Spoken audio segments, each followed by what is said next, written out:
कशा मैत्रिणो, ज्याप्रमाणे आपण काकडी आणि गाजर सॅलड म्हणून आवडीने खाऊ शकतो त्याप्रमाणे हा बीटाचा सॅलड खाऊ शकत नाही. त्यामुळे मी आज थोडंसं चटपटीत बीटरूट सॅलड म्हणून खाणार आहे. तर त्याची रेसिपी मी पण दाखवते. बीटाची साल काढून बीट बारीक चिरून घ्यायचं आहे.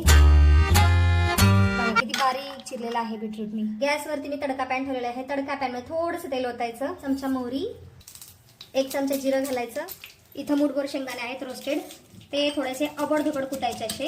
बारीक चिरलेली मिरची टाकून घ्यायची. आता त्याच्यानंतर अबडधबड कुटलेले शेंगदाणे असे टाकायचे आणि छान मिक्स करून घ्यायचा हा तडका. माझ्याकडे थोडीशी कोथिंबीर आहे, ती पण घालते मी. हा झालेला आहे तडका तयार. तर हा तडका बारीक चिरलेल्या बीटरूटमध्ये ओतायचा.